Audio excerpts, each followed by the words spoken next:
The nation was on the brink of collapse. Ethelberg was choked by a storm of its own making, a fire of rebellion that had blazed from the outer territories straight to the heart of the capital. Hundreds of thousands of insurgent soldiers, led by the revolutionary General Vance, had breached the citadel's defenses overnight in a coordinated assault with traitors from within. The night was a cacophony of gunfire and armored vehicles. The Citadel Guard, 3,000 strong, was hopelessly outmatched, scattering into the fortified labyrinth of their home.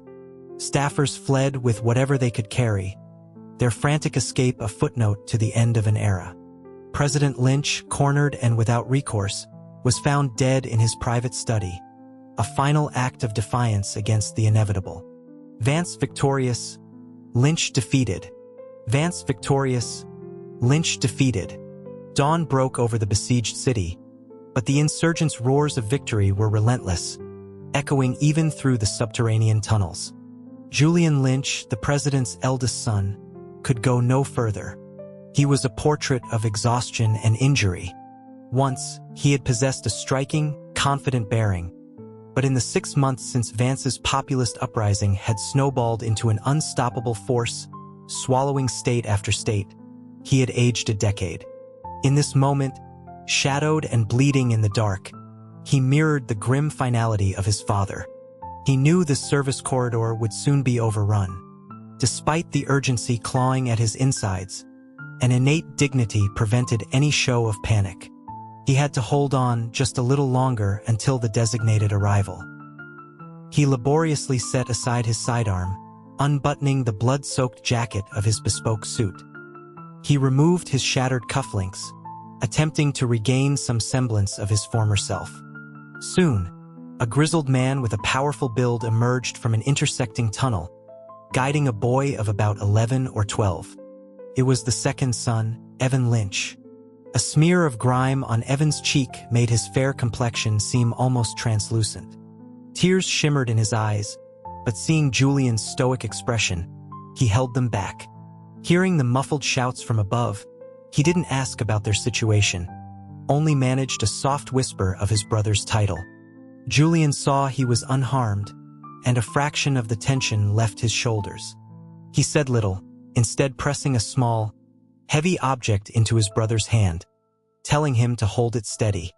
Evan felt the cool, dense metal. He glanced down. It was still warm with his brother's blood. His hand went weak, the object's weight threatening to pull him to the ground. It was the sovereign key, the coded device that held the entirety of the Lynch administration's power and legacy. President Lynch had only 2 sons. Julian, the firstborn, was destined to inherit this symbol of authority.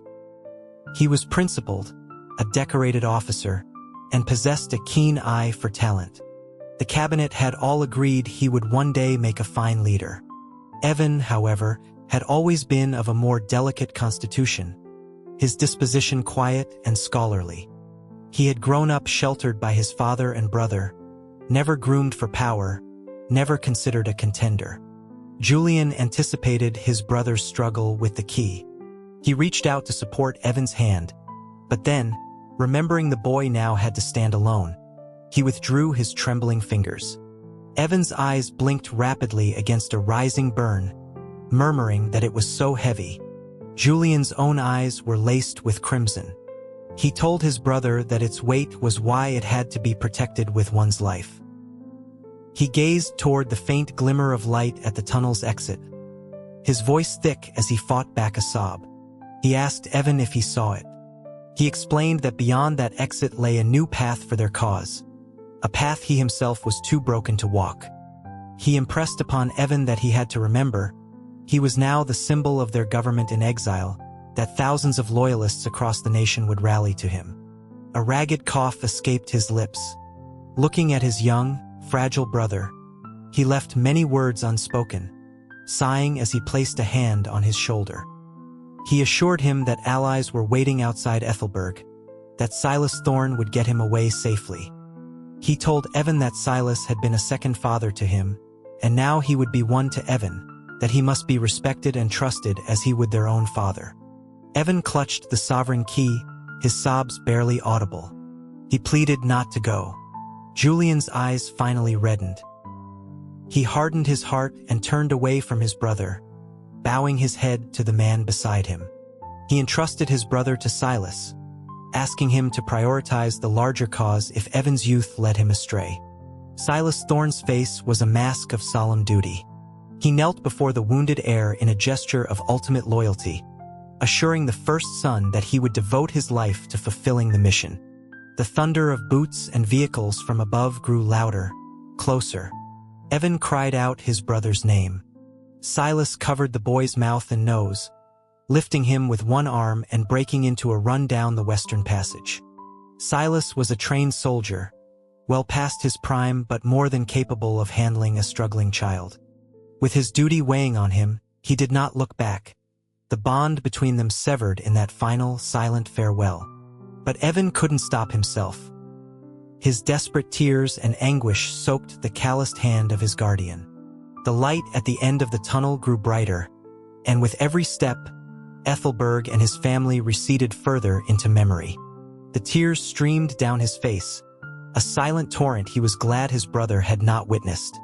Finally, the confluence of blood and light blinded him, searing his vision shut.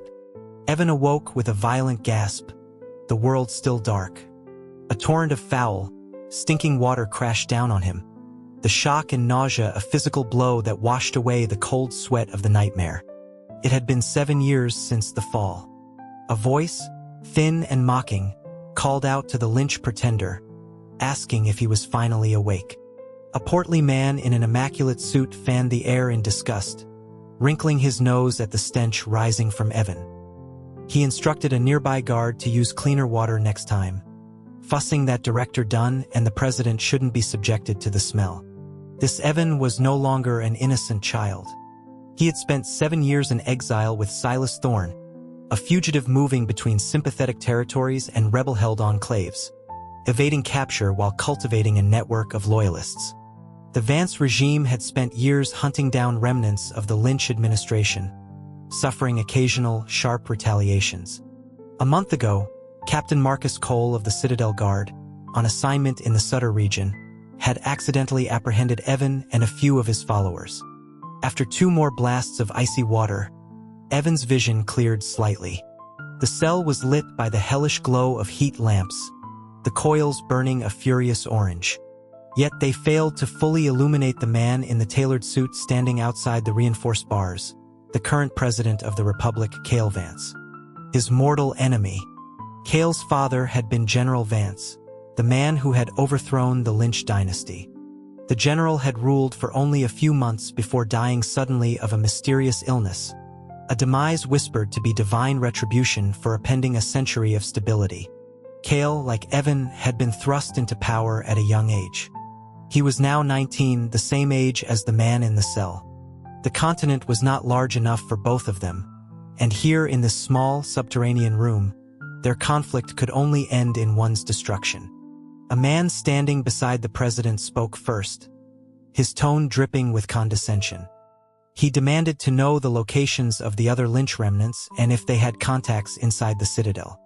Evan vaguely recognized him. It was Hector Dunn, once a junior aide in his father's administration, now the president's chief of staff. He was significantly heavier, a rich fur-lined coat failing to conceal his bulk. Evan softly, almost sweetly, called him by his old, diminutive nickname, Hecty. Hearing the name from his past, Dunn flinched. Evan narrowed his eyes, the light within them retracting like a cautious animal's. Then, just as quickly, he presented the image of a harmless, defeated boy, claiming with a sigh that he truly didn't know anything. Evan had always been known for his agreeable nature among the children of Ethelberg's elite. Dunn, seeing he hadn't developed a backbone, seemed to relax, his voice growing louder. He pressed Evan, asking how he could not know the whereabouts of people who had protected him for 7 years. He suggested that a quick confession would earn him a more dignified end. A ringing filled Evan's ears, and he found his gaze drawn back to Cale. The president remained perfectly still, letting his subordinate run the interrogation. It was said the young President Vance came from nothing, a nonentity pulled from obscurity and placed in the highest office, a handsome but powerless figurehead. In front of him stood the formidable Senator Vance. Behind him the machinations of corrupt aides like Dunn. The light was too poor for Evan to see clearly, but he sensed Cale's eyes on him from the shadows. 7 years as rivals without ever meeting.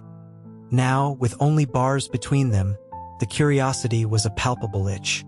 A stun baton cracked against Evan's chest, leaving a searing, electrified line of broken skin. A guard snarled at him for not paying attention when the director was speaking. Evan hissed in pain, murmuring that it hurt. His voice so delicate he sounded on the verge of fainting. Dunn saw this weakness and chuckled inwardly. He ended the questioning, having apparently only gone through the motions. Without consulting his superior, he decided to close the matter.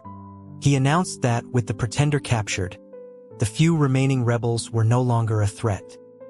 He ordered a junior aide to inform Senator Vance that the boy would be disposed of quickly to avoid further complications.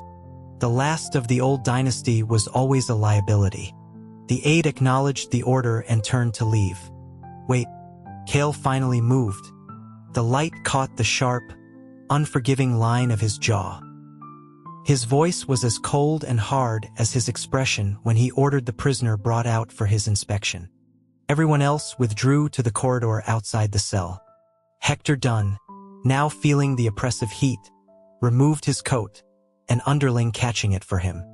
An aide leaned in, whispering with concern about Senator Vance's people having called twice, questioning what the president could possibly want to see at this hour. Dunn's voice was a lazy, high-pitched drawl. He explained that 30 years ago, the First Lady, Evan's mother, had been a legendary beauty. Julian had favored his father, handsome in a severe way, but Evan, he said, had inherited his mother's features. If not for his status as a political enemy, plenty of powerful men would be eager to keep him as a pet. As it was, for 7 years, various regional governors had secretly offered him aid and shelter, for reasons one could only guess at. He concluded that the president was merely curious to see what he looked like. It was nothing. But the aide persisted. What if the president took a liking to the prisoner and wanted to keep him for a few days? How would they explain that to Senator Vance? Dunn, seeming to flinch at the name, shot the aide a glare. The young man fell silent, quickly pouring him a cup of tea. After spitting the tea leaves back into the cup, Dunn spoke again, slowly. The president, he said, was not interested in such dalliances. He knew his place. Besides, the president was older now, not as easily managed as he was a few years ago. One had to afford him a certain degree of public respect. Senator Vance was a busy man. He wouldn't be bothered by such trivialities. That Lynch boy was a captive, dead sooner or later. He questioned why the senator was in such a rush. The aide, smiling, began to massage Dunn's shoulders. He praised the director's foresight, remarking how everyone knew he had personally mentored the president, and that his dedication to the new republic was no less than the senator's. Without him, the president, with his rough, uncultured background, could never have sat so comfortably in his office. Dunn set down his cup, the aide not to use such undignified talk to flatter him. The aide's smile only widened as he agreed with the reprimand. Inside the cell, 2 guards roughly hauled Evan forward. The wounds on his back and chest tore open, the fabric of his jumpsuit sticking to raw flesh. For a moment, he found it difficult to breathe. Cale's expensive leather shoes stepped onto the damp, filthy floor. He picked up one of the guards' lanterns and studied Evan's face. He held the light close, but kept his own body at a distance, his posture casual but not disrespectful. The light was too bright, forcing Evan to squint. Cale observed that Evan didn't look like his brother. Evan felt a profound weariness. His face was colorless. He took 2 shallow breaths, his voice raspy. He asked how Cale would know. Cale's response was chillingly matter-of-fact. After Julian Lynch was killed in the tunnels beneath the Citadel, his father had ordered the head displayed on the Capitol gates for 10 days. He had seen it then, and conceded that Julian had the look of a leader. He wasn't finished. His eyes flickered over Evan. His father, he explained, came from the industrial sector, a butcher by trade before the revolution. His knife skills were excellent. He had personally carved slices from Julian's corpse, cooked them, and fed them to him as a boy. This was a horror Evan had never known. The chains on his wrists rattled uncontrollably before falling silent. He bit his lip, then looked up, a strange, chilling smile on his face. He agreed that he and his brother did not look alike, but pointed out they came from the same mother, so he imagined the taste would be similar. He added that he only feared Cale's own skills wouldn't measure up to his butcher father's, or that perhaps he lacked a decent enough instrument to do the job. Cale sneered, calling him fish on the block, something a dull knife could handle. Evan's smile widened. He retorted that Cale was precisely that, a blade wielded by others. Cale lunged forward, grabbing the chain across Evan's chest and yanking him up, forcing his chin high. Only then did Evan see him clearly. A simple gold chain hung on his forehead, unable to conceal the ferocity simmering in his dark eyes. They had both hidden their true selves for so long, but at their first meeting, all pretense fell away in a storm of verbal sparring. The first to lose their temper would be the first to lose. It was a simple rule even children understood. Cale quickly released him. He stated that Senator Vance wanted him dead, Hector Dunn wanted him dead, the entire government wanted him executed. His death was a foregone conclusion 100 times over. There was no need for the president to bloody his own hands. Evan's face retained its faint, enigmatic smile. He closed his eyes slightly, offering no further reply, as if he had no more energy to waste on him. Cale raised an eyebrow, looking at him with a flat, lifeless expression, unable to guess if the man before him wanted to live or die. Suddenly, a strange draft swept through the cell, extinguishing half the heat lamps.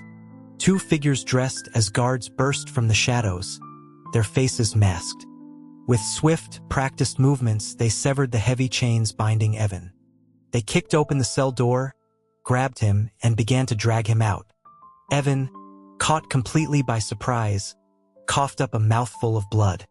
After a month of torture, his legs were nearly useless. He had to be supported entirely, unable to move far on his own. He looked at the two strangers, frowning, and asked who had sent them. One of them, without looking at him, replied that they were on orders from Silas Thorne to rescue him and assassinate President Vance. Just as he spoke, 5 or 6 more black-clad assassins appeared from nowhere, rushing directly at Cale. One shouted for the Vance dog to die. Cale reacted with incredible speed, retreating several steps. Unarmed, he kicked over a nearby brazier, sending a shower of red-hot coals flying toward his attackers, creating a momentary barrier. He bellowed for his guards. The sound of running feet and shouts echoed through the corridors as guards and Citadel troops rushed to the scene. But these attackers were elite operatives, not easily dealt with. Hector Dunn, who had been dozing in the hallway, was startled awake by the commotion. He spilled his tea, scrambling to his feet and demanding to know where the assassins had come from. An aide stammered that they were the prisoner's allies. He told the director not to worry, that Captain Cole was already on his way with 800 soldiers from the nearest gate. Hearing this, Dunn broke into a cold sweat, muttering curses under his breath, too afraid to venture toward the cell. The main contingent of the guard had not yet arrived. It would take them at least 10 minutes to get from the gate to the detention level, and it was shift change. The attack was well-timed. The guards on site had surrounded several assassins, but the attackers were close to the president, and the situation was a chaotic stalemate. Evan saw his chance. He looked from the chaos to Cale, then clutched his chest as if in pain and shouted, his voice ringing with conviction. He decried the current republic, a nation run by corrupt bureaucrats and a power-hungry senator. He asked the guards if they were truly loyal to a regime under which their own families starved. He declared that loyalists to the old government were everywhere, and urged them to kill the puppet president and join his cause. He promised them honor and glory in the restored republic. A sudden, dead silence fell. Cale, hearing this, let out a cold, humorless laugh. He called Evan a cornered rat, still fighting when the trap had already sprung. The tension snapped. One of the assassins beside Evan took advantage of a guard's distraction and lunged at Cale with a knife.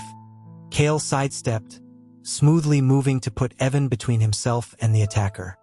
The assassin, whether from overexertion or a poor grip, stumbled after his missed strike. A sudden realization hit Evan, a sharp premonition of wrongness. But there was no time to react. The blade, meant for another, plunged deep into his side, just under his arm. A searing, blinding pain, and then nothing. Staff hurried in and out of the Citadel's medical wing all night. A nurse took a basin filled with crimson water from a colleague, her steps quick and sure. She asked why the water was still so dark, noting it was the 8th basin. The older nurse, just leaving the operating room, replied that the bleeding wouldn't stop, that the surgeons were still trying to stabilize him. A younger aide whispered, asking who the patient was. She had never seen him before and couldn't understand why the president would have him brought to his personal residence for care. She commented on his beauty, wondering if he was. The older nurse cut her off with a sharp hiss, glancing around before lowering her voice. She explained that he had supposedly saved the president during the attack. Captain Cole himself had escorted him from the detention level. She warned the girl to ask no more questions. Evan drifted in a feverish haze, his body alternating between fire and ice. The gash in his side felt connected to every organ, a fiery fissure threatening to tear him apart. He had a single breath caught in his throat that he couldn't swallow. In his delirium, he was back in his father's residence. The furniture was different, the walls repainted, and the bed of rare orchids his mother had planted for his father was gone, replaced by common, ostentatious yellow peonies. But he recognized the room. It was where he and Julian used to report to their father every morning and evening. His father would ask about Julian's studies, and his brother would answer flawlessly, though he rarely saw joy on his face. In those final years, as their territories shrank and insurgency grew, the national treasury was so depleted that military stipends couldn't even buy a bowl of rice for the soldiers on the northern border, let alone feed the displaced populace. Evan, always trailing his brother, often heard him speak to their father of internal cleansing. The people are the foundation, he would say. If we do not root out the corruption within, how can we bring peace to the nation? As a boy, he hadn't understood such burdens. Not until the heavy weight of the sovereign key was placed in his hands. Not until he had escaped the capital and witnessed a land 100 times more ravaged than any politician had ever described. Homes without men, fields without crops. The starved dead lying in heaps, their white bones stretching across the desolate landscape. He was the fugitive leader of a fallen government. Restoring his family's legacy was a mission burned into his very blood. His life would be a testament to that duty, to the memory of those who died for their cause, and to the hopes of the people. The number of people who wanted him dead was matched only by those who prayed for him to live, prayed for him to be their salvation. The suffering of his exile was nothing. This single knife wound would not claim him. Finally, with a gut-wrenching heave, Evan vomited a pool of dark, clotted blood. He knew then that he would live, and finally allowed himself to sink into a profound sleep. The winter night was long. Cale was an early riser, the pale crescent moon still hanging over the western wall of the citadel. The pre-dawn air was black and frigid. Hector Dunn was not yet awake to attend to him. Cale didn't go to check on the man in the medical wing. He summoned the 2 surgeons who had operated on him the night before. He asked for the patient's condition. One of them reported that the man was saved. The blade had missed his heart by less than half an inch. Given his weakened state and the combination of new and old injuries, it was a miracle he had survived. There was no immediate danger, but his fever was still high, and they didn't know when he would wake. Cale was silent, lost in thought. The other surgeon, aware of whom he had treated and uncertain of the president's intentions, found the situation precarious. He ventured to suggest that he and his colleague were new to the medical corps, and that perhaps the president should send for Dr. Matthews, a more experienced surgeon, to ensure a speedier recovery. Cale dismissed the idea with a wave of his hand. As long as the man wasn't dying, it was fine. He told them to take their reward and leave. No sooner had the doctors left than Captain Marcus Cole was waiting outside. Seeing Dunn was absent, Cole gestured for Cale to dismiss the other attendants before speaking in a low voice. He reported, his voice tinged with frustration, that the captured assassins had all taken their own lives during transport. Their bodies were clean, no identifying marks, nothing. They had clearly been prepared to die from the outset. He asked for a little time, promising he would find a lead. Cale told him not to bother. Cole paused, confused, and asked for clarification. Cale assured the captain of his trust. He ordered him to quietly bury the bodies whole. Only then did Cole understand the meaning of "don't bother." A shock went through him. The detention level was one of the most secure locations in Ethelberg. Not even a fly could get in unnoticed. For Silas Thorne to get 8 armed men inside, he would have had to bypass countless security checkpoints and neutralize numerous threats. It was an impossible feat. And if their goal was to rescue Evan, why had they wounded him? Cole glanced toward the east wing, where several staff were still attending to the patient. He had heard the surgeons say the man would live, and his unease deepened. Could a simple act of protecting the president be enough to justify saving a man who, by all rights, should be publicly executed 1,000 times over? He knew Cale was no ordinary leader. He had survived by living outside the normal rules of society. Law and tradition meant little to him. He only needed an excuse, a crack in the system, to do what he wanted. Cole's expression grew grave. He told the president he had something he must say. Cale looked out at the first light of dawn, his voice low. He knew what Cole was going to say. As soon as the sun was fully up and news spread beyond the citadel walls, there would be a line of eloquent men wanting to offer their counsel. He added that they wouldn't just offer counsel. They would want to devour him, to pick his bones clean. A raw, murderous energy coiled in his throat. The eastern sky began to glow, but Cale's eyes remained dark, as if he had spent so long lurking in the shadows that the light itself now bent around him. The sun in this place had never warmed him. Perhaps it never would, not until he could rebuild the nation's foundations in his own image. Seeing him like this, Cole felt a shared sense of desolation. He bowed his head again, admitting he was a simple soldier, not a man of words. But he confessed he did not understand why the president would go to such lengths to save an enemy of the state. Cale gripped the window frame, a faint smile playing on his lips. He said you could use your enemy's blade to sharpen your own. He didn't care what dynasty the man came from. The sky finally cleared, but the day in Ethelberg felt darker than usual. Soon, a fine, powdery snow began to fall, dusting the green-tiled roofs of the citadel in white. Before the morning cabinet meeting had even begun, a joint petition arrived from the Ethics Committee, signed by all 37 senior members. Those same 37 officials were now kneeling outside the president's residence, demanding an audience. The petition was thousands of words long, but its core message was simple: execute the prisoner. The committee chairman, a man named Sterling, performed a solemn bow in the snow, his voice ringing out. He declared that it was their duty to ensure the president remained on a righteous path. He proclaimed the matter one of national security and urged the president to issue the order. Evan Lynch had to die. To bring such a viper into the heart of the government, he cried, was tantamount to suicide. The president inside remained silent, the heavy doors shut. A staffer from the residence, seeing the snow thickening, came out to reason with them. But the officials, cold and shivering, found a new resolve in their suffering. They announced that as long as the serpent remained by the president's side, they would not rise. Before long, a sleek black car with a plush interior pulled up. The kneeling officials saw who emerged and surged forward like prospectors finding gold. It was Hector Dunn. He hadn't slept well and was nervously fiddling with a string of prayer beads. He walked unsteadily, supported by 2 junior aides. Yesterday's events in the detention block had rattled him.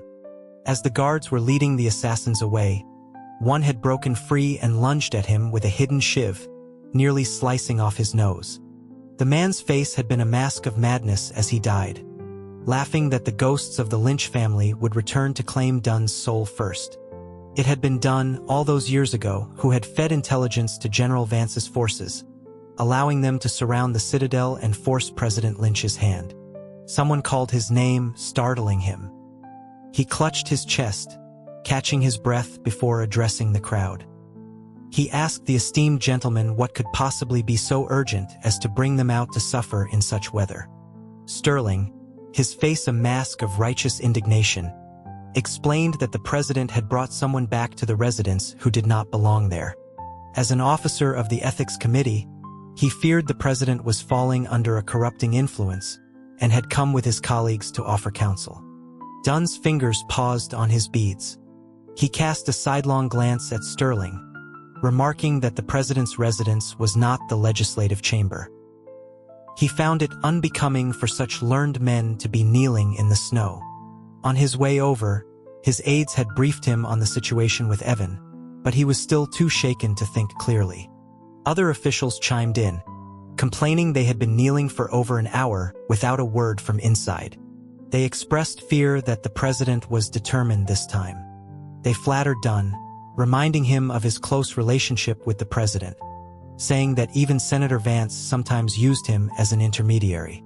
They were sure that if he spoke, the president would listen.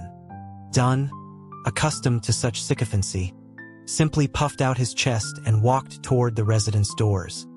He told them they were clever, knowing to show up before the man was dead to score points with the senator. He recounted that he had seen it with his own eyes. The prisoner had indeed taken a blade for the president, and it was a deep wound. The president was young, he explained, and naturally felt a moment of pity for his rescuer. Besides, justice had to be served. The man would be treated and then he would be executed. He assured them that once he explained the situation properly, the president would see reason. He then turned on them, questioning why, if this was such an important task, Senator Vance hadn't come himself. This silenced them. Dunn noted that the snow was getting heavier and the roads would soon be treacherous, advising them to go home and get warm. With that, supported by his aides, he entered the president's residence. Sterling stared at the closed doors, his face turning a deep shade of red. As the crowd dispersed, he stood alone, suddenly ripping the official pin from his lapel and throwing it into the snow. He cursed that they had to rely on a corrupt parasite, that the committee had become a joke. Just then, someone picked the pin out of the snow, brushed it off and handed it back to him. The voice was calm and measured, advising him to be careful, as words carried easily within the citadel walls. Sterling looked up and saw it was Isabella Rossi, an advisor from the State Department. He quickly took the pin back, his anger subsiding slightly as he gave her a stiff nod of acknowledgement. Sterling, a man of old-fashioned principles, despised 2 things in government: corruption and women in power. And Isabella Rossi was the trailblazing example of the latter. She had started as a junior analyst, but her brilliant policy papers caught the eye of Senator Vance, who brought her into the State Department to help draft treaties and official communications. She had risen meteorically to a high-level position, a station most men spent their entire careers dreaming of. Her tailored suit, accented with a subtle but expensive brooch, was impeccable. Her poise was such that, if not for the snow highlighting the sharp color of her lipstick, one might forget she was a woman at all. She asked if he had just come from the residence. He confirmed it. She smiled faintly, asking if he had managed to see the president. He admitted he had not, that Dunn had intervened and sent them all away. Isabella suggested that in that case it seemed Director Dunn had done the committee a favor. She wondered why Sterling was so angry when he should be grateful. Sterling's frustration returned. He sighed, saying that for once, the parasite was at least working toward the same goal, joining the senator in urging the president to execute the prisoner. Isabella shook her head gently. She told him that wasn't the only reason he should thank Dunn. Sterling was confused, asking what other help the man could possibly provide. He launched into a tirade about how Dunn held sway over half the departments in the administration, how even the Citadel Guard was beholden to him for funding, how his cronies revered him like a god while he siphoned millions from the treasury. He declared that the best they could hope for was that he didn't completely ruin the country. Isabella spoke softly. The senator, she said, was eager to have the prisoner killed. The president, however, wished to keep him alive. Caught between those two forces without a perfect solution, one was bound to be crushed. If Director Dunn hadn't taken this difficult matter off the committee's hands, she asked, who would Sterling have sided with? The senator or the president? The question stopped him cold. A clammy sweat broke out on his palms. He quickly asked how she could be so certain the president would protect Evan. He had always listened to. She cut him off, dusting a snowflake from her shoulder and gazing at the red-tiled roofs. Perhaps, she suggested, he should ask a different question. Did he know why Senator Vance was in such a hurry to see the prisoner dead? The Citadel was a fortress, guarded by loyal troops. Even if Evan had superhuman abilities, he couldn't escape Ethelberg. A dawning horror crossed Sterling's face. Isabella toyed with the clasp on her briefcase, breathing a warm cloud into the cold air. Legend had it, she continued, that before Julian Lynch died, he passed the sovereign key to his younger brother. Since the dawn of their nation, the one who held the key was considered the legitimate leader. The Vances had overthrown the Lynch dynasty in a swift, brutal coup, a campaign whose legitimacy was still debated. The Vance presidency, more than any before it, needed that symbol of power. If the key were ever recovered, it would be a great victory for the Republic. But in doing so, the senator's own influence would be significantly diminished. Sterling realized the immense danger he had courted. The Ethics Committee was an independent body, not beholden to any department. If things went wrong, they would be the first to be investigated, with no one to protect them. He turned and bowed deeply to Isabella, thanking her for the. When Dunn entered, Cale was having breakfast. Before he could offer a greeting, Cale stood and took his arms, his voice laced with concern. He said he had heard from Captain Cole what had happened, and that it was his own oversight that had put the director in danger.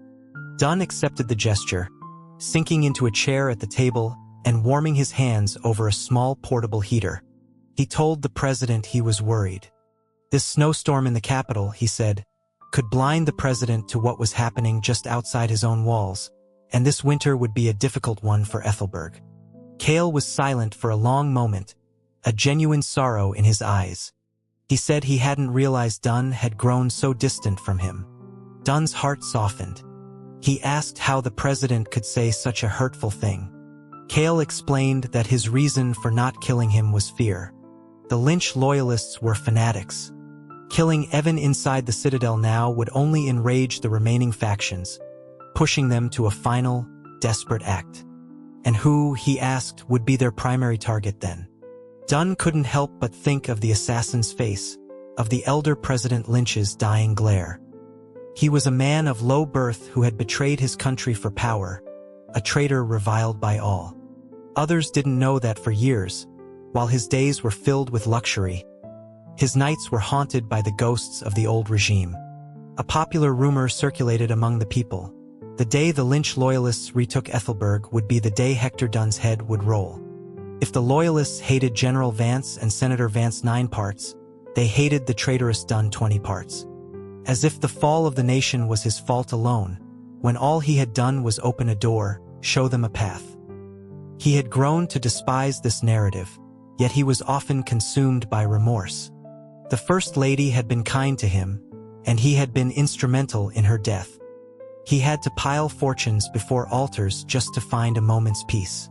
The incense in the burner was too full and spilled over, scalding his hand. He dropped the prayer beads from his sleeve, and they shattered on the floor. A bad omen. A shiver went through him.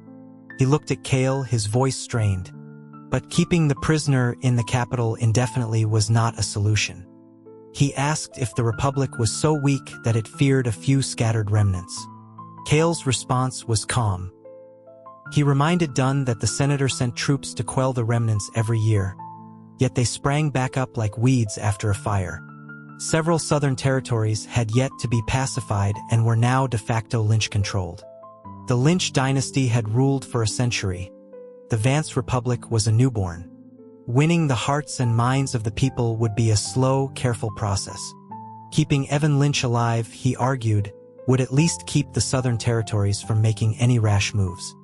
It would also be an act of mercy, an accumulation of good karma for the director. Dunn stared, momentarily stunned, as if seeing the young man he had mentored for the first time. Cale picked up one of the fallen beads and placed it in Dunn's palm, closing his own hands over it. He said his father was gone, and he had no other family in the Citadel. He could not afford to lose the director as well. Dunn's legs gave out. He gripped Cale's hands and fell to his knees, his voice trembling with emotion. He declared the president wise and brilliant. Evan Lynch absolutely could not be killed. Dunn returned to his private residence flush with wine, having celebrated with a few guard captains. He stumbled through the door to find a woman, Elena, holding a stack of clean clothes. Seeing his drunken state, she quickly put the clothes down to help him. She was slender and struggled to support his heavy frame.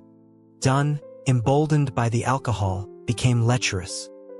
He grabbed her waist, pulling her close and kissing her face repeatedly, smearing it with grime and oil.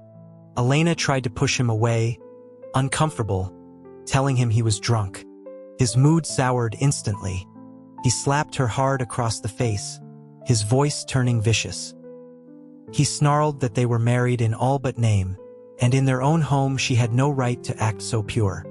He told her he was happy today, and she would be happy with him. He assaulted her again, and this time she submitted. When he was finished, long after midnight, Elena fastened her clothes and went to the kitchen. She returned with a bowl of soup, her demeanor once again that of a dutiful wife. She urged him to drink it to sober up, so he wouldn't be late for his duties in the morning. Dunn, his drunken rage spent, was clearer now. He laughed boastfully, saying that with the president's favor, what did it matter if he was a little late? Elena remained bowed. She mentioned hearing that the ethics committee had been turned away by him that morning. She asked if he had managed to convince the president to finally kill Evan Lynch. Dunn stretched his legs out, saying they wouldn't kill him, not for now. They would let the little bastard live a while longer. Not kill him? Elena paused in massaging his legs. She observed that the president always followed his and the senator's lead, and wondered why he was being so stubborn this time. Dunn, playing with a lock of her hair, chuckled. He said the president wasn't being stubborn at all. Keeping the prisoner alive had its uses, and it would give him some peace of mind. Elena replied that she didn't understand politics, but she knew that this was a direct challenge to Senator Vance. If word got out that he had supported the president in this, the senator would surely hold him accountable. Dunn shot her a condescending look, mocking her short-sightedness. He said the president had come of age, and the senator's role as regent was ending. The president's loyalty, he boasted, was with him. Once the prisoner handed over the sovereign key, the senator's power would be finished. Elena's hands slowed. She pointed out that even so, with the senator's influence, it would take the young president years, maybe decades, to truly break free. She reminded him that even his own power was largely due to the senator's protection. If something she said ignited his temper again. The alcohol flared in his veins. He kicked the soup bowl, sending it crashing to the floor. He shouted that he could tolerate hearing everyone else bow and scrape to the senator, but after all these years with him, she should know better. Before she could apologize, he kicked her viciously in the ribs. He ranted that he had served the senator well over the years. And what had he gotten in return? Last year, The senator had shut down his educational initiative for AIDS, claiming bureaucrats didn't need to be literate, but it was really a fear of creating a rival power base. Then, the senator's protege, that Rossi woman, had written a report that had humiliated him publicly. He snarled that he remembered everything. He accused Elena of being one of them. She tearfully denied it, insisting she was only thinking of him. He kicked over a vase, still not satisfied, and began to beat her again. Elena knelt, dabbing at her eyes with a handkerchief, her tears cold, a reflex to the pain. Soon, done tired and passed out. Hearing the thunderous snores beside her, she stopped crying. She stared at the man on the bed, her eyes dark and deep as a moonless night. She knew she only had to wait a little longer. Her time was coming. The snow fell on and off for 5 days, blanketing Ethelberg in a profound silence. Not long after it stopped, Evan awoke. He had lost a significant amount of weight. His already slender wrists were now just bone wrapped in skin. The military doctors, under some unspoken order, were deliberately neglectful, checking on him only every other day. The Citadel staff assigned to change his dressings were equally lax, sending only a single low-ranking aide to care for him. The young woman's name, he asked. Evan's face was pale, but his smile was like a spring breeze. His eyes were clear, without a trace of falsehood. The staff had been warned that the patient in the medical wing was a high-value prisoner, a dangerous man. The aide, being junior, took that to heart. From the moment she entered, she hadn't dared to speak a word to him or get too close. But now, she inadvertently met his gaze and quickly looked down again, murmuring that her name was Claire. He detected a faint accent, asking if she was from the Western Territories. Claire was surprised, wondering which word had betrayed her origin. Evan noted that he'd heard the West was famous for 2 things, its orchards and its brilliant women. He concluded that she must be a person of both beauty and talent. Claire couldn't hide a slight smile, though she quickly shook her head, her voice as quiet as a whisper. She insisted that he thought too highly of her, that not all women from her region were poets. There had been a famous writer 20 years ago, and now it was a local custom to give girls names inspired by hers in the hope they would grow up intelligent. But she confessed, was illiterate. Evan's expression softened into a gentle, sad smile, and he said no more. Claire carefully finished changing his dressing, only then realizing she had spoken far too much to the dangerous prisoner. Still, she couldn't resist one last, furtive glance at him before gathering her supplies.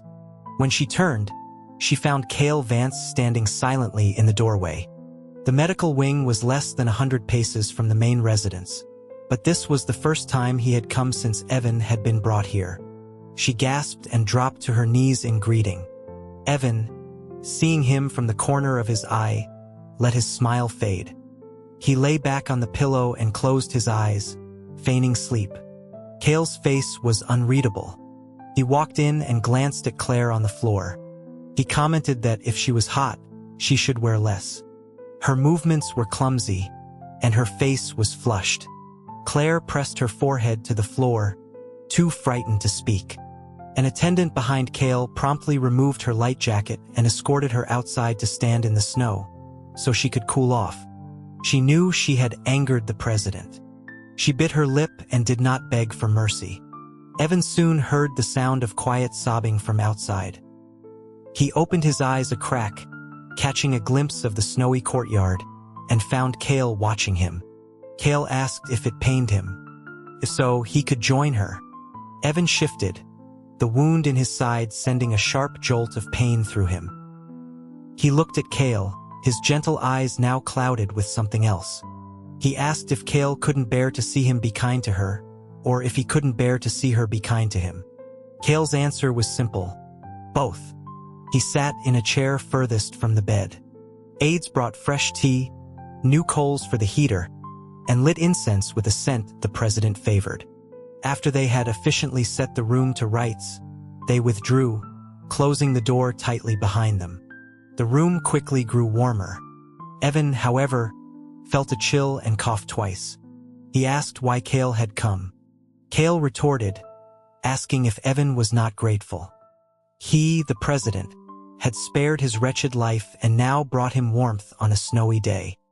He claimed to have brought warmth, but his presence was as cold as a knife. Evan's voice was soft but firm. He said that Cale had staged a fine show in the detention block and had even managed to get him stabbed in the process. He considered them even. Cale frowned. He asked if Evan had known all along they were his men. Evan replied calmly that Silas Thorne would never have planned such a clumsy operation. His demeanor was so naturally frail and unassuming, especially now, lying wounded in bed, that it disarmed all suspicion. It took Cale a moment to realize the insult. He asked if Evan was mocking him. Evan feigned innocence. Then, a beautiful, sharp smile spread across his face. That, he said, was him mocking Cale. The air sparked with tension, but it seemed unable to touch Evan. Cale grew restless.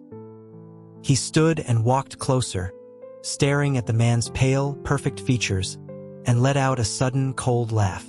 He asked if Evan was relying on his looks to survive, or if he was simply seeking death. Evan glanced around the well-appointed room. That, he said, was a question Cale should ask himself. He had gone to such lengths to keep him here. Was it lust, or did he have some other motive? Cale found the situation strangely invigorating.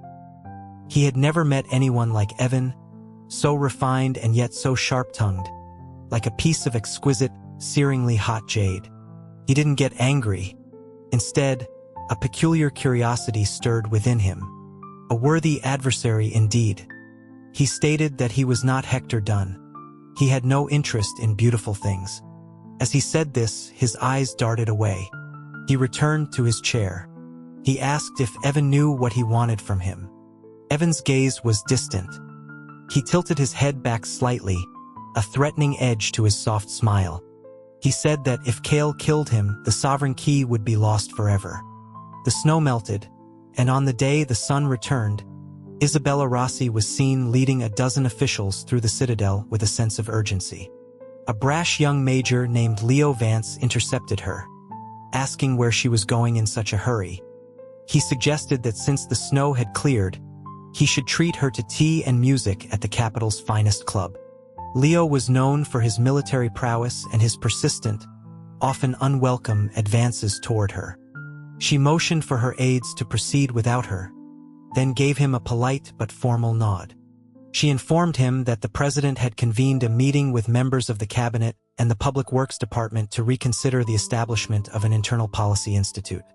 The Secretary of State had specifically requested her presence to draft the resulting executive orders. Leo scoffed. An internal policy institute? He thought that matter had been settled last year. The national university system was still underfunded, and now they wanted to educate a bunch of sycophantic aides? He called them glorified servants and questioned why they needed to study policy. Isabella's expression tightened. Leo, seeing her discomfort, immediately backpedaled, slapping his own cheek lightly. He apologized, explaining his military background made him prone to crude language, and asked her to forget she'd heard it. She corrected him, her voice cool. Advisor Rossi. He quickly agreed, a sheepish grin on his face. She did not linger, citing official business, and continued on her way. Leo started to follow, but ran into a patrol of the Citadel Guard, led by Commander Fong. Fong, having seen Isabella's retreating figure and now Leo, smirked. He approached and offered a mocking salute.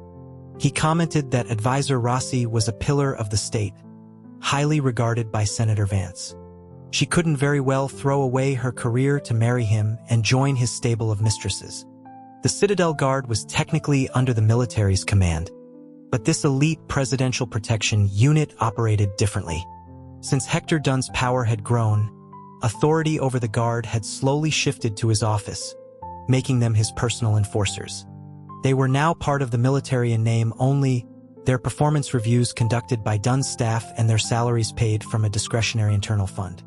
For years, the military had clashed with the Guard over this dual loyalty. Now, with the military having no real authority over them, the two factions were openly hostile. Leo already disliked Commander Fong. It didn't take much to set him off. He let out a derisive whistle. "Speak of the devil," he sneered, and one of the dog's puppies starts barking. He dared him to bark again. Fong's hand went to the hilt of his weapon, demanding to know who Leo was calling a dog within the citadel walls. Leo's response was defiant. He said he'd say it to the president's face. He lamented that a real soldier like Marcus Cole, who could take on 10 of Fong's men single-handedly, was forced to serve as second-in-command to a political lackey. Hearing himself called a dog again, Fong was livid. He spat on the ground. He might not be able to beat Cole, he snarled, but he could certainly take on a spoiled brat like Leo. He gripped his sidearm, but his men held him back, urging him not to stoop to Leo's level. Seeing him restrained, Leo grew bolder. He taunted Fong, telling him to go ahead and draw his weapon. He was a decorated major, he boasted, a veteran of the revolution who had fought alongside the General and Senator Vance since he was 14. In terms of rank, service, and prestige, everyone in the Citadel Guard should be calling him Sir. Fong was about to let it go, but an unseen impulse seemed to push him. His weapon was out of its holster in a flash. In the blink of an eye, a thin line of blood appeared on Leo's cheek. Leo froze, his hand flying to his face. He couldn't believe Fong had actually drawn on him. His breath hitched, all decorum forgotten. He threw down his official briefcase and lunged at Fong, roaring with fury. Not long after Kale had begun his meeting, an aide rushed in, announcing that there was trouble. The Citadel Guard and the military were fighting outside the main legislative building. Captain Cole had been dispatched to break it up, but it was unclear if the situation was under control. Hearing that the Guard was involved, Hector Dunn was the first to demand an explanation. The aide reported that Major Vance and Commander Fong had gotten into an argument, which had escalated into a physical altercation. Initially, it was just between the two of them, but when a few military officers on official business saw their superior fighting, they jumped in to help, and the situation exploded. Kale idly tapped the arm of his chair. He asked what business the military officers had at the Citadel that day. An official from the Treasury Department spoke up. Half a month ago, an army unit had raided a loyalist cell near the capital and seized a cache of illegally manufactured weapons. By law, the weapons had to be brought to the Citadel Armory for inspection and cataloging. It was a large cache, and the inventory would take several days, so the military personnel had clearance to be on site. Dunn, still focused on the details, demanded to know who had started the fight. The aide hesitated, then admitted that witnesses said Commander Fong had drawn his weapon first. Before anyone could react, a senior official in a dark suit, seated closest to Kale, slammed his teacup down on the table. The sharp sound silenced the room. Even Dunn held his tongue. The man sat ramrod straight, his presence commanding. He addressed Kale, his voice deep and resonant. For the Presidential Guard to engage in a common brawl within the Citadel walls was an act of profound disrespect to the office, a complete breakdown of discipline. Such an unprecedented event, if not severely punished, would make the entire administration a laughingstock. He suggested they bring the offenders in for questioning immediately. Kale nodded. He agreed to do as Senator Vance advised. Soon, Captain Cole brought 30 or 40 men into the chamber. They were all bruised and still seething, kneeling in a volatile cluster that threatened to erupt again at any moment. As expected, Leo Vance was the first to speak, his voice filled with outrage. He accused Commander Fong of starting it, of using his authority to carry a weapon in the president's presence to try and kill him. He pointed to the cut on his face as proof. He claimed that if he hadn't fought back, he would have been murdered. Fong, though clearly at a disadvantage, defended himself, arguing that Leo had insulted Director Dunn first. Leo's chin jutted out defiantly. He shot back that the corrupt aide was trying to create his own private school for bureaucrats, a move designed to undermine the government and consolidate his own power. Of course, he should be insulted. He he shouted without any regard for Dunn's presence. Dunn was shaking with fury, a protest on his lips, but Senator Vance acted first. He picked up his teacup and threw its contents squarely at Leo. The hot tea soaked his uniform and left several scratches on his hand. Seeing it was the senator, Leo's anger instantly evaporated, replaced by fear. He bowed his head meekly, admitting his fault. Senator Vance rose calmly. He said it was not Leo's fault. His father had been a hero who died for the Republic, entrusting his son to the senator's care. Now, years later, the boy had grown into an ill-mannered, undisciplined man. It was his failure, he said, a betrayal of his promise to a fallen comrade. Leo, hearing his father mentioned, felt his eyes well up. The senator then turned to the presidential chair and bowed. He stated that Leo's impulsive behavior made him unfit for his current command. He recommended he be demoted 6 ranks, confined to his home for a month of self-reflection, and have his pay docked for a year. The words were a punishment for Leo, but they were also a clear move against Hector Dunn. The senator was signaling to everyone present that if a war hero's son, his own ward, could be so severely punished for a brawl, then Commander Fong, a mere dog raised by Dunn, who had drawn his weapon first, would have to face a much harsher penalty. Cale understood the calculus. Faced with the senator's flawless logic, he had no choice but to agree. Isabella Rossi, present to take notes, immediately began drafting the order. Dunn drew a sharp, silent breath. He was trapped. He knew Fong was lost and likely the Policy Institute proposal as well. It was a total defeat. He had no choice but to play along. He leaned close to Cale and whispered that whatever punishment was decided for Fong, it must not be lighter than Leo's. Fong, hearing this, knew his fate was sealed. He slammed his forehead to the floor, his voice choked with despair as he confessed his guilt. He admitted he should not have fought with Leo over a personal grudge, and resigned his position as commander of the Citadel Guard. In the medical wing, Evan heard a soft whisper from outside his window. The plan had succeeded. He gave a quiet acknowledgement and placed another black stone on the game board in front of him. Cale, in a surprising gesture of goodwill, had sent him a board and a book of strategy to pass the time. He hadn't expected Senator Vance to play so ruthlessly, sacrificing his own nephew's career. Evan picked up a stone, a small smile playing on his lips. This wasn't mutual destruction. It was trading sand for gold. The senator's network was vast. Losing one major was a minor inconvenience, especially a young one who could be reinstated later. But for Hector Dunn, Commander Fong was more than just a loyal subordinate. He was a critical piece of his power structure. Evan placed the stone, and the pattern on the board shifted, a new clarity emerging. After this, he thought the Citadel Guard would likely be returned to military command. The wind rustled the trees outside, shaking snow from the branches. Cale was tied up all day dealing with the fallout from the fight. It was late, past the second watch, when he finally returned to his residence. Through the snow-dusted plum trees, he saw the lights of the medical wing. As an aide removed his heavy coat, he paused and asked if the patient was asleep. The aide chuckled, replying that the man was essentially an invalid. Asleep or awake, it was all the same. Cale's expression darkened. He snatched a lantern from a nearby servant and pushed through the snow-laden branches, heading for the wing alone. He entered to find Evan already asleep, a single lamp burning in the large room. Cale, impatient, walked to the bed and pressed the hot glass of the lantern against Evan's cheek, forcing him awake. Evan coughed, his eyes stinging from the sudden light. He pulled the blanket up to cover his face. Cale sneered, asking if he was making himself at home.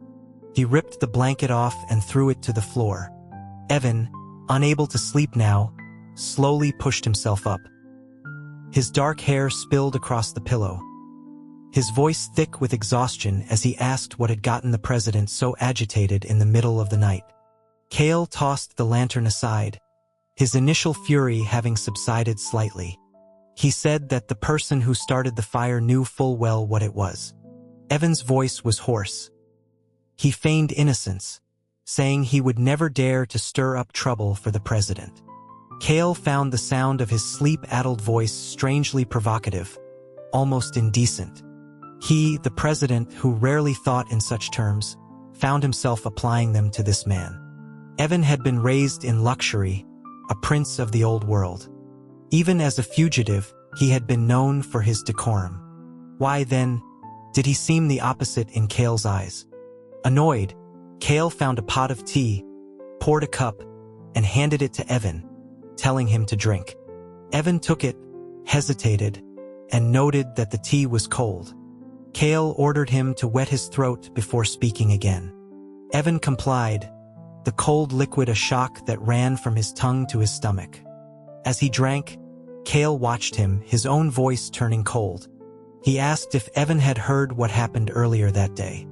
Evan, shivering without his blanket, hugged his knees for warmth. He replied that confined as he was deaf and blind to the world. Cale didn't believe him, but recounted the events anyway. The fight, the demotions, the resignations. Evan listened as if it were an amusing story. When Cale finished, he saw the man was watching him with an intensity that could strip skin from bone. He became even more composed. He asked what any of that had to do with him. Cale demanded to know how it couldn't. Fong and his men were all Dunn's cronies. Their dismissal had crippled Dunn's power base. The guard was lost. This one simple fight had dislodged a key pillar of Dunn's influence. It was a masterfully executed plan. Cale's gaze was dangerous as he tried to bait him, suggesting that since Dunn had betrayed his family, it would be natural for Evan to seek revenge. Evan remained unmoved, his expression placid. He mused that if it were revenge, a simple assassination would have been more efficient. Cale gave a cold, silent smile. Evan continued, pointing out that they were Cale's military, Cale's guards. He, a prisoner, could neither instigate nor prevent their brawls. He asked Cale directly if he had come in the middle of the night to accuse him, or simply to torment him by taking his blanket and forcing him to drink cold tea. Cale leaned against the table and poured himself a cup of the same cold tea. He observed that the two groups hadn't fought before, and they hadn't fought after. But they had fought on the precise day the Policy Institute was being discussed, and at the precise moment the military officers happened to be there. It was all too convenient. Evan calmly agreed that it sounded convenient. But on second thought, perhaps not. He said that even in exile, he had kept abreast of the political situation. The military's target wasn't the guard, but their master, Hector Dunn. The guard had become the enforcers of his tyranny.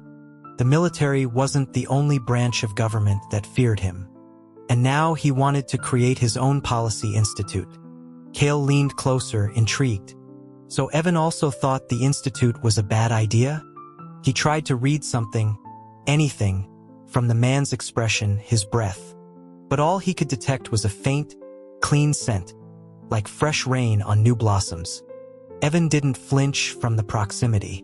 He warned that once bureaucrats gain knowledge, they can be more dangerous than any seductress. He reminded Cale of the lessons of history, how such internal power centers had led to the decline of past governments. He said that while the institute might provide a short-term check on the senator's power, Cale might find himself consumed by his own creation. Cale's brow furrowed, not because he was surprised by the advice, but because he was shocked that Evan had so perfectly understood his strategy. He was cultivating Dunn's ambition, deepening the rift between him and Senator Vance, all to counterbalance the senator's overwhelming influence. He didn't care about the long-term risks. His own position as president was already a hollow title. He had to break the strings that controlled him. But beyond survival, he couldn't fathom Evan's ultimate goal. He began to suspect that even Evan's capture had been a deliberate act, a way to get inside the walls of Ethelberg and sow chaos. Cale hid his unease behind a smirk. In that case, he said, perhaps he should experience the danger of a beautiful distraction firsthand, just so he could learn his lesson. Evan smiled back. That shouldn't be difficult, he replied. In chaotic times, there was no shortage of them. He explained that beautiful things, in order to survive, grow teeth and claws. They could push their masters into the fire as soon as they left the bed. Kale remarked that he sounded experienced. Evan gave a modest bow. Kale's expression shifted. He said that Evan's words had reminded him of something and called for the guards. The guards entered immediately. Kale ordered Captain Cole to post a permanent, round-the-clock watch on the medical wing. The prisoner, he said, was cunning. No one was to have contact with him except the president himself. He was taking no chances. The guards moved quickly, producing a new set of shackles and fastening them to Evan's wrists and ankles. One moment they were having a civil conversation, the next Kale was treating him like a wild animal.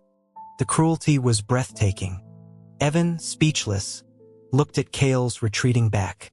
Kale, without turning, said that begging was useless. He may not be master of his own government, but he would be master of this one room. But Evan wasn't begging. He raised his shackled hands, a look of helpless amusement on his face. He pointed out that Kale had just forbidden anyone from approaching him, and he was now unable to move freely. So, he asked, would the president be so kind as to pick up his blanket for him before he left? Kale froze. A storm of emotions crossed his face. He walked back, his jaw tight, snatched the blanket from the floor, and threw it onto the bed. Evan offered a quiet thank you. After the incident at the Citadel, Kale's life returned to its usual placid rhythm. Being president was an easy job. He didn't have to think during meetings, he just had to agree. Afterward, all official documents were first sent to the senator's office for review. Every few days, Senator Vance would bring the approved documents to the Citadel for Kale's signature. Kale never knew if a document was missing or added, and he never asked. At dusk, as the Citadel's lights began to glow, Senator Vance arrived with the Secretary of the Army, General Morrison, and the Director of National Intelligence, a man named Kane. Kale idly flipped through a few of the pre-approved reports before setting them aside. General Morrison, a powerfully built man in his prime, stepped forward. He requested permission to personally oversee the Citadel Guard's upcoming training evaluations. He stated that the recent disciplinary breakdown was his responsibility, and he intended to purge any undesirable elements. Kale approved. The general added that he would personally select replacements from the elite Army Ranger units. Kale waved him off, saying such minor matters didn't require his approval. The Guard, after all, fell under the Army's jurisdiction. Kale then turned to Director Kane, asking if he had anything to report. Kane, younger and more audacious than the general, grinned. He reported that his agency had recently captured several high-level Lynch loyalists, though it had cost them some agents. He was clearly there to claim CR. Kale, his voice flat, offered a token reward, remarking that it was thanks to his dedicated cabinet that he could sleep soundly at night.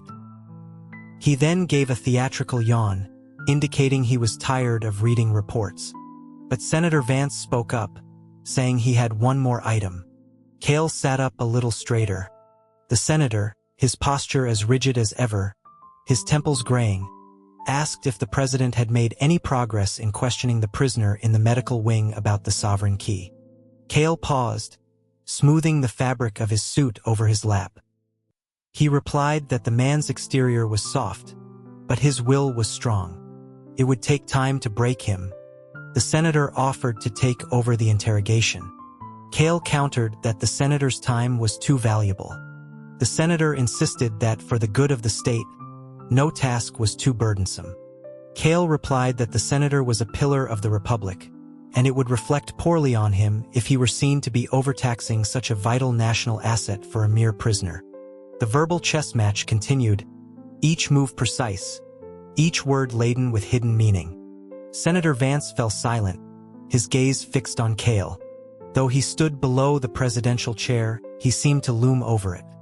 Director Kane, sensing the tension, tried to intervene, saying the senator meant no harm, but Kale cut him off smoothly, asking who had ever suggested the senator had anything but the purest of intentions. Kane immediately regretted speaking. The senator finally broke the silence. He said the president could keep the prisoner for a few more days if he wished. But he requested that the prisoner be brought to the New Year's Eve state dinner in 5 days. He was confident he could make him reveal the location of the sovereign key there. Cale raised an eyebrow. The senator gestured to Kane, who then barked an order.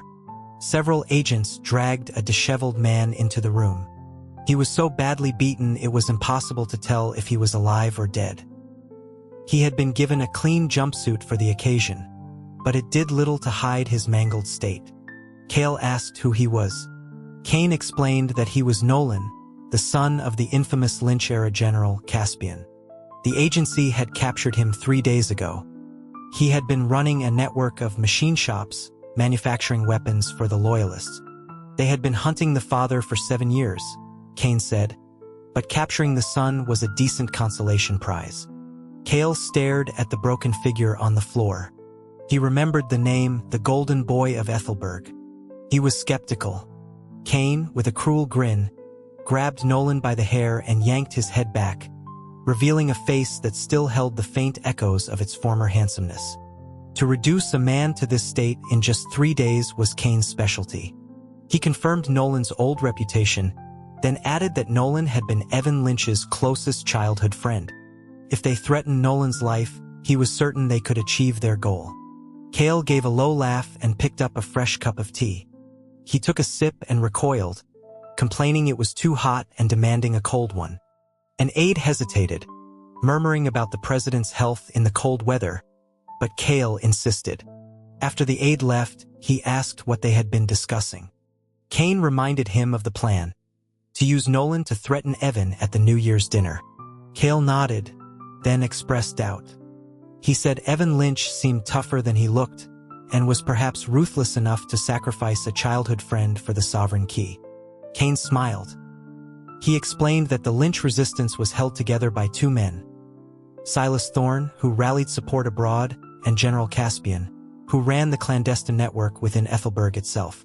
This city, he said, was filled with their agents, perhaps even within the citadel walls. Nolan was the key to unlocking that network.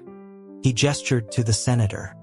With Evan isolated, seeing Nolan captured, his first instinct, if only to protect his father's network, would be to save Nolan's life. How could his heart not be thrown into turmoil?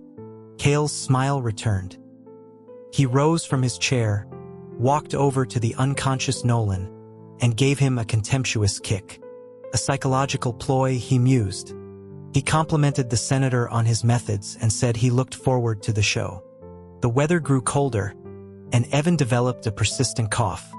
His arm was still healing, but he could now walk slowly around the room. The Citadel Guard maintained a tight perimeter, and Captain Cole himself delivered his 2 daily meals. Evan stood by the window for a long time. Cole came in with his dinner, saw the morning meal was untouched, and asked why he wasn't eating. Evan coughed into his fist, the chains rattling softly. He said, with a faint smile, that his host was inviting him to a New Year's feast. He was saving his appetite. Cole knew about the plan. He sighed at the man's naivete and set down the tray. He advised him to eat now because he might not have an appetite later. Evan's reply was enigmatic. He took a handful of rice, held it out the window, and several plump, white doves with red eyes landed on his arm to eat from his palm. Cole watched the scene. The man and the birds bathed in the soft afternoon light. It was an image of such peaceful beauty it seemed unreal. For a moment, he felt a flicker of fear for Cale. He frowned and demanded to know since when the Citadel kept doves. Evan's eyes were filled with a gentle light, but beneath it was a chill like the winter moon. He told Cole that the birds seemed tame and greedy, so they must have flown in from outside the walls. Cole's suspicion deepened. His hand tightened on his sidearm as he strode out of the room. After the doves had finished the rice, Evan gently shooed them away and closed the window. He whispered to them that uncooked rice wasn't good for them. As he turned away, a splash of red hit the window pane. The doves fell from the sky. Soon, guards came and collected the bodies, every last one. Evan looked at the gray smears of blood on the glass, his expression untroubled. He calmly opened his hand and removed a tiny, rice-sized ball of paper from between his fingers. It was made from a special material, thin as a cicada's wing. After reading the message, he burned it without a sound. But as he sat back down, a violent, racking cough seized him, and he brought up a mouthful of blood. This new year, he thought, would not be a happy one. Cale heard from Captain Cole that he had been coughing up blood. Evan was walking behind the main procession on the way to the state dinner when Cale summoned him to walk beside his mobile, enclosed transport. Cale had ordered a custom formal suit for him made in the Republic's official style, but the tailors couldn't keep up with his weight loss. The sleeves hung loosely on his frame. Despite the fine clothes, the shackles remained. He was breathing heavily from the effort of walking. He confirmed that the doctor had seen him and said it was nothing to worry about. Cale, parting the beaded curtain of his transport, told him he wasn't concerned about his health. He instructed his driver to slow down, then lowered his voice. If he couldn't handle it, he said he didn't have to pretend. This was, after all, a celebration of the new republic. Evan's reply was polite. The invitation was too kind to refuse. Cale was a mystery to him. He asked when he had ever been kind. He had mentioned it once, offhand, and Evan had latched onto it. Evan replied that it had been 7 years since he'd celebrated the new year in Ethelberg. He was grateful for the opportunity. He looked up at the familiar walls, at the first fireworks blooming against the twilight sky. The scenery was the same, but everything had changed. Cale had no appreciation for such beauty. He stared at Evan's sharp jawline and muttered that he had better remember this kindness after the dinner was over. Inside the grand hall, the entire cabinet was assembled. Cale stepped out of his transport, then paused, turned, and picked up the chain connecting Evan's shackles. Evan stumbled forward, pulled along beside him as he entered the hall. He was momentarily flustered, asking what Cale was doing. Cale seemed to enjoy his brief loss of composure. He pulled the chain tighter. He said there were many people in his government who wished him harm, and he needed to keep him close. If someone tried to assassinate him before he got the sovereign key, it would be a bad investment. Evan gave a small, resigned smile. His presence alone was enough to provoke outrage. When the officials saw Cale leading him to the head table, their eyes were like daggers. Cale's gesture seemed less like protection and more like a calculated humiliation.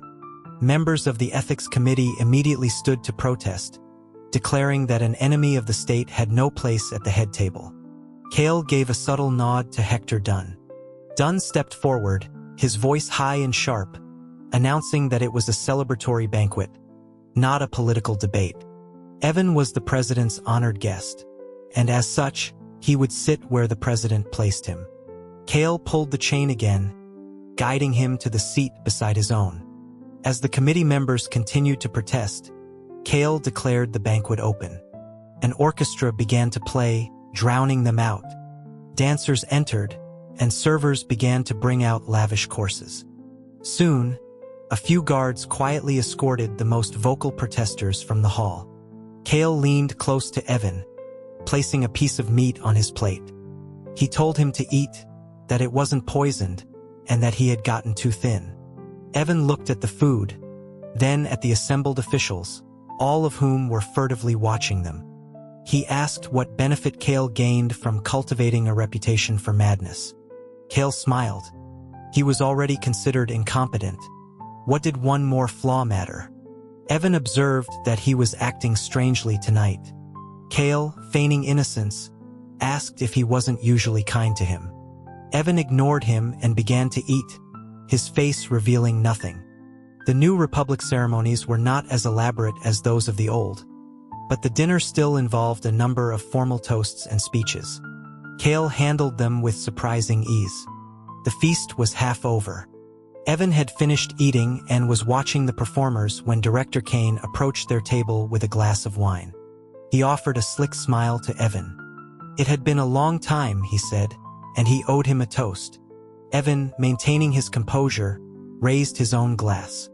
He acknowledged Cain as the rising star of the intelligence world, whose reputation had reached him even in exile. He added that many of his own people had been lost to Cain's agency. Cain gave a mock bow, saying Evan flattered him. Evan drank, then asked after Cain's father, noting his absence. Cain explained that his father was old and in poor health since the change in government, and preferred to stay home. Evan smiled faintly and asked Cain to pass on his regards. After the private toast, Cain returned to his seat, then raised his voice. In the spirit of the new year, he announced he had prepared a small gift for their honored guest, and requested the president's permission to present it. Cale, still eating, waved his assent. Evan's hand tightened on his wine glass. He watched Cain and Senator Vance, a sense of dread growing within him as Nolan was dragged into the hall. He was covered in fresh wounds. Half his scalp was a mess of burned tissue, and his feet were twisted at unnatural angles, the tendons clearly severed. A murmur of shock went through the hall. Cain, his smile chilling, asked if Evan recognized him as he dragged Nolan to the head table, leaving a trail of blood that was quickly and discreetly cleaned by the staff. Evan's throat constricted. He took a deep breath, dabbed at a spilled drop of wine on the tablecloth, and managed to keep his voice steady. He said he recognized him as an old acquaintance. Cain was pleased. Good, he said, wouldn't want anyone to think the agency had just grabbed a random person. Nolan, though barely conscious, saw Evan and began to make desperate, guttural sounds, tears streaming down his face. He tried to crawl toward him, but his legs were useless. He looked like a dying fish gasping on the shore. Evan dug his nails into his palm, forcing himself not to look, and asked Cain what was wrong with him. Cain waved a dismissive hand. Nothing to worry about, he said, just a precaution to prevent any unwanted conversations. He assured Evan that his men had been careful not to inflict any fatal injuries. By silencing Nolan, Cain had ensured that the confrontation would be entirely on his terms. Evan was isolated. He forced a smile and raised his glass again, thanking Cain for his consideration for an old family friend. He said he would accept this generous gift. But Cain stopped him, kicking Nolan back. He said the gift was for him, but in the spirit of reciprocity, he expected a gift in return. Evan put his glass down without drinking. He asked what Cain wanted. Cain glanced at Cale, his sycophantic demeanor vanishing. He declared that as an officer of the Republic, everything he did was for the president. He wanted nothing for himself, only to ask on the president's behalf about the location of the sovereign key. Evan turned to look at Cale, his eyes turning to ice. Cale avoided his gaze, leaning back in his chair as if he were a mere spectator. Cain pressed him, asking if he remembered where the key was hidden. If Evan refused to answer, Nolan would die. He would lose his friend, betray his father, and potentially expose the entire Ethelberg network. If he answered, Cale would have the key, and Evan would have lost all his value. He would not be protected. Both he and Nolan would be dead within days. It was an impossible choice. The hall fell silent. At that moment, servers brought out the next course: a rich crab and shark fin bisque. Hector Dunn, knowing Cale's supposed fondness for crab, leaned in and suggested he try some. Cale seemed uninterested. He complained that he was already full. Dunn ordered the soup removed, but Cale stopped him. It would be a waste, he said. Crab was a luxury, transported from miles away. He ordered it be given to their guest, as a token of hospitality. Dunn praised the president's generosity and compassion. He had an aide take the bowl to Nolan. Nolan, barely alive, had no appetite. Dunn insisted it was an honor to receive food from the president's own table. An aide began to feed him, but Cain, suddenly suspicious, snatched the bowl. He grabbed a nearby junior aide, saying he needed to test for poison first. Dunn was furious, accusing Cain of insulting the president by suggesting he would poison a captive. Cain bowed to the presidential chair, acting without permission. He apologized, explaining that Nolan's life was currently tied to the location of the sovereign key. He had to be kept alive. Besides, he added, he wasn't just testing it for Nolan, he was testing it for the president as well. Cale looked bored. He said that Kane's caution was warranted. As Kane hesitated, a flash of white moved in his peripheral vision. A dagger appeared from the sleeve of the serving girl, plunging directly into Nolan's heart. He was dead before he hit the floor. Evan's body went rigid. He watched his friend fall, a suffocating tightness in his chest. Kane, his plan in ruins, bellowed for the girl to be seized. The serving girl pulled the dagger from Nolan's chest and retreated until she was backed against Evan's table. She turned and looked at him. There was no fear in her eyes, only the fading light of a mission completed. Evan knew that look. She said nothing. In the next moment, she drew the blade across her own throat. But Evan didn't see her fall. Someone had moved to block his view. A splash of crimson stained the presidential suit. The fireworks outside lit up the night sky, a jarring contrast to the grim silence within the palace walls. Director Kane and his men spent the rest of New Year's Eve kneeling in the cold rain outside the president's residence. His plan had failed spectacularly. Senator Vance, after a brief trip home to change, returned to the Citadel. He saw Kane and his men, but walked past them without a word and entered the residence. Kane called out to him, insisting that the assassination was the work of Lynch loyalists, a desperate move to sacrifice a pawn to protect their queen. The senator, his face hidden in the darkness, asked for his proof. Kane began to outline a plan, but the senator cut him off. He acknowledged Kane's past service, but said that this time the failure was his. The investigation, he announced, had been taken out of his hands. The president had assigned it to someone else, under the senator's personal supervision. He told Kane to go home. Behind the senator stood a young man Kane didn't immediately recognize. The young man bowed. The person the president had assigned, he said, was him. Inside, a young man named Nicholas Thorne stood before Cale. Cale, reading a book, asked his name and rank. Nicholas replied that he was a junior investigator in the intelligence agency, 6th rank. Cale asked if his salary was enough to support his family. Nicholas replied that his parents were deceased and he lived with his older sister. It was sufficient.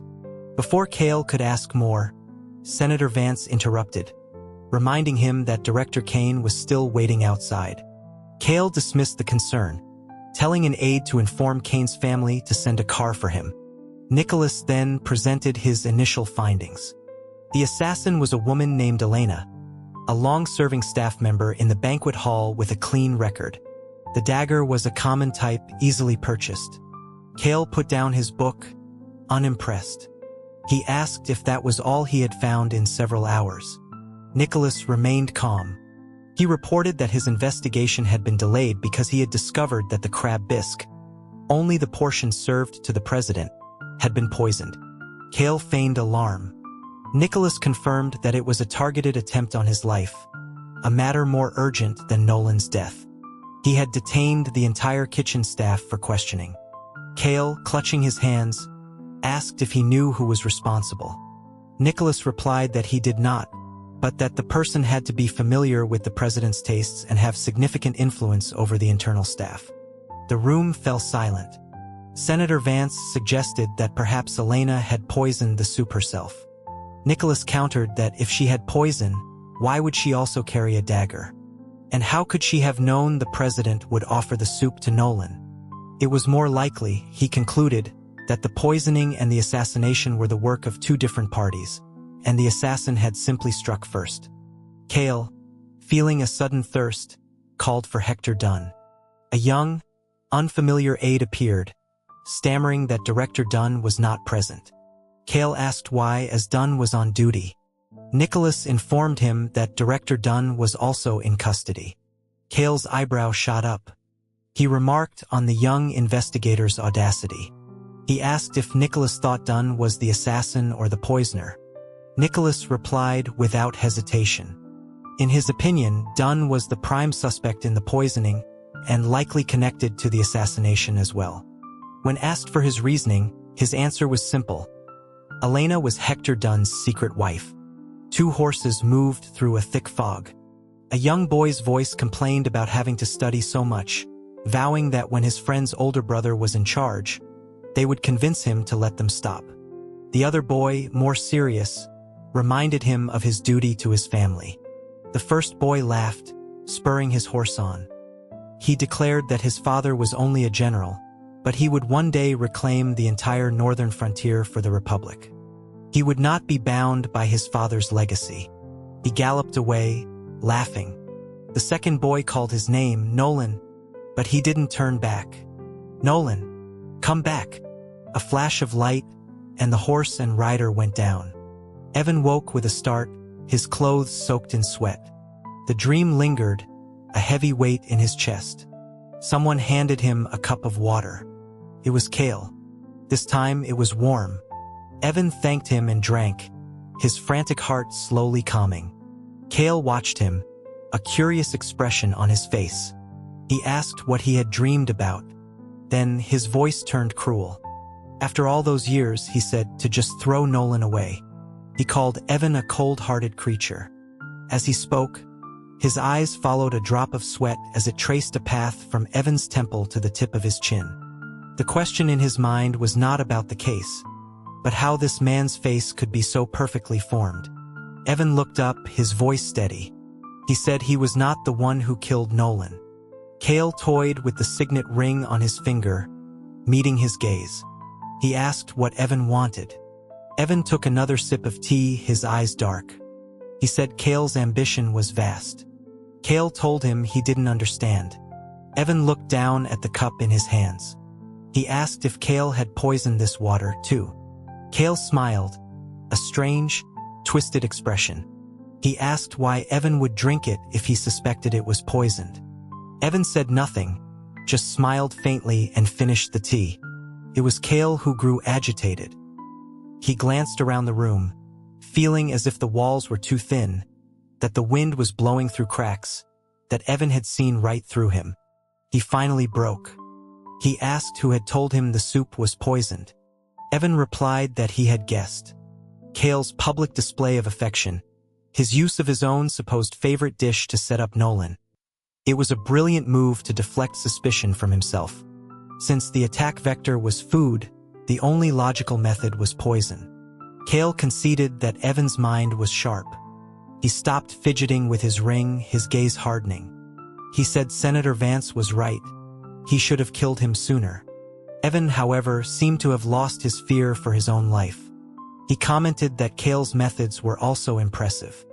If he didn't know how Kale truly treated him, he never would have suspected. But he asked why Kale had sabotaged the plan. Using Nolan to get the sovereign key seemed to be in his best interest. Kale sneered. He asked if Evan really thought the senator and Kane wanted the key for him. If they had succeeded, Evan would be dead, and one day so would he. Evan frowned. When he asked, had their lives become so intertwined? Kale ignored the question. It was a shame, he said, that he hadn't managed to poison Nolan in time. If he had known someone else was going to kill him, he wouldn't have played with fire and nearly gotten burned himself. He was blaming Evan. Nolan will not have died in vain, Evan said softly. Kale looked at him, his expression a mix of challenge and something like amusement. He told him that if he wanted to restore his legacy, he had a long road ahead. Evan repeated himself, his voice gaining strength. He said he meant in the short term. He would not let Nolan's death be for nothing. Kale saw that the beautiful, wounded creature before him was finally showing its thorns. He smiled, a sudden urge to break that spirit rising within him.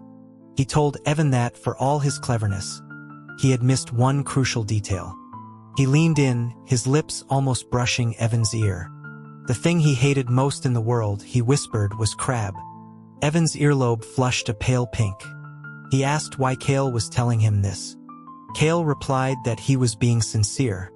He lightly rested his hand on Evan's shoulder, a tentative, exploratory gesture. The incense in the room swirled around them. Evan gave a small, humorless laugh. The entire government wanted to be sincere with their president, he said. It hardly seemed like his turn. Cale's response was immediate. He knew who his enemies were and who were his friends. When facing a greater threat, a lesser enemy could become an ally. Besides, he pointed out, if he didn't protect Evan, the senator would find another way to kill him. He needed an ally. Evan processed this. Cale wanted to use a foreign enemy to eliminate a domestic one. He shrugged off Cale's hand. Cale pulled his hand back as if nothing had happened, wiping a bead of sweat from his palm with a handkerchief. He said he had shown his good faith. He had poisoned his own food at the state dinner for him.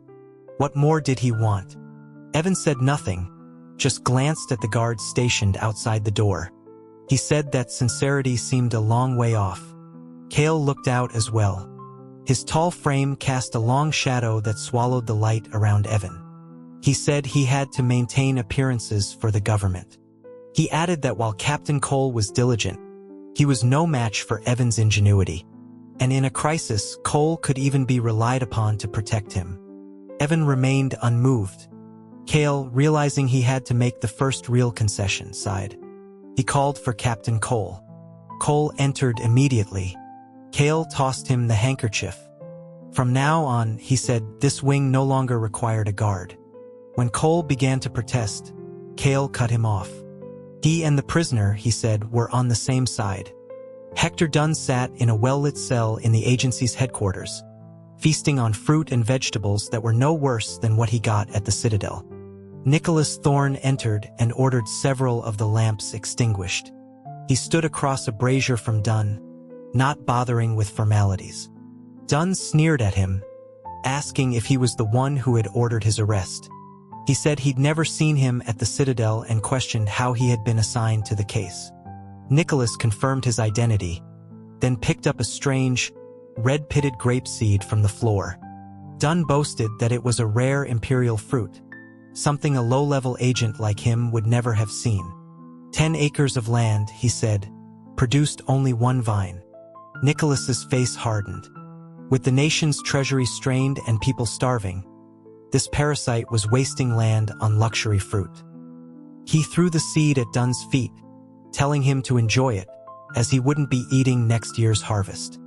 Dunn exploded in fury, but Nicholas was unmoved. This was his territory, he said, and he would not only see Dunn punished, but all corrupt officials like him. He ordered the guards to bring the instruments of torture. No one moved, so Nicholas picked up a hot iron himself. Dunn's bravado faltered.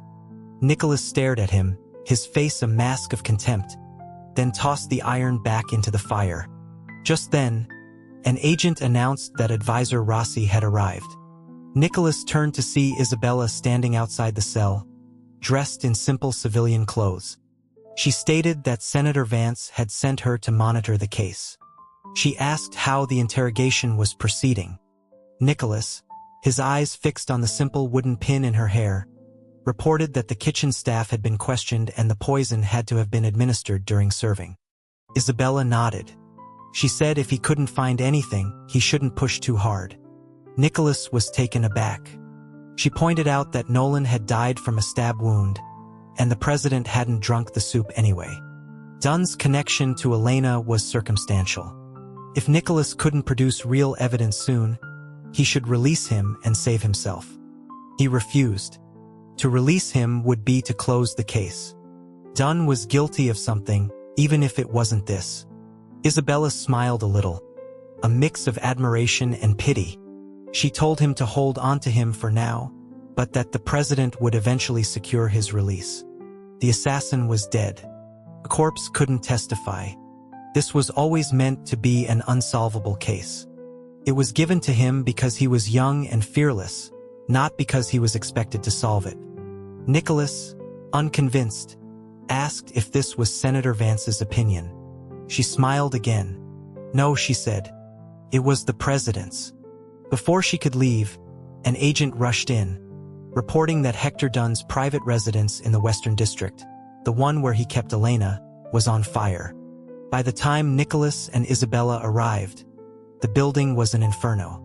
The fire chief explained that the house was situated between an oil merchant and a textile factory. It would be impossible to extinguish quickly. When asked about arsonists, he just shook his head. The area was too crowded. Anyone could have started it and disappeared. Nicholas, frustrated, began helping to fight the fire himself. Isabella watched for a moment, confirmed that the surrounding residents had been evacuated, then quietly rode away. Hours later, the fire was out, the house a smoldering ruin. Nicholas, exhausted and covered in soot, ordered his men to search the wreckage. The fire was too intense, he reasoned. Dunn was trying to hide something. They searched all night. Just before dawn, an agent found a small, charred wooden box in the back garden. Nicholas took it. The lock was intact. He pried it open. Inside, he found what he was looking for. He looked up at the lightning sky, a grim, triumphant smile on his face. The thing Dunn wanted to destroy, he said, was this. After the guard was withdrawn, the duty of caring for Evan fell back to the Citadel staff. Evan, a light sleeper, was awake the moment he heard footsteps. It was Claire with his medicine and food. After her punishment, she was terrified of him, keeping her distance, her movements stiff and cautious. After changing his dressing and setting out his food, she retreated to the far side of the room. Evan, moving slowly with his chains, sat down to eat. He watched her for a moment, then smiled gently. He told her she didn't have to hide it anymore. Claire, startled, stammered a denial. Evan explained that Cale was deeply suspicious. The fact that he had allowed her to return a second time meant he intended for her to be a channel of communication. Claire looked around, and seeing they were alone, her timid demeanor dropped away. She moved closer, her voice a frightened whisper. She asked if he meant the president. Evan's expression grew serious. He wasn't sure when Cale had figured it out, but he suspected it was from their very first meeting. And if he knew about her, he likely knew about others. She asked why the president would help them. Evan paused, a piece of food falling from his chopsticks. He coughed twice. "He's trying to win me over," he said. He instructed her to act as if nothing had changed, not to alert General Caspian, and to be careful. Claire was more confused than ever, but she followed her orders. As he ate, Evan asked whose idea it had been to have Elena assassinate Nolan at the banquet. Claire hesitated, then admitted it had been General Caspian's direct order. Evan put down his chopsticks, the food in his mouth turning to ash. He stared out the window, a heavy gloom settling over him. General Caspian was a legendary figure, a man who had once sacrificed his own daughter for the sake of victory after she had been captured and impregnated by an enemy.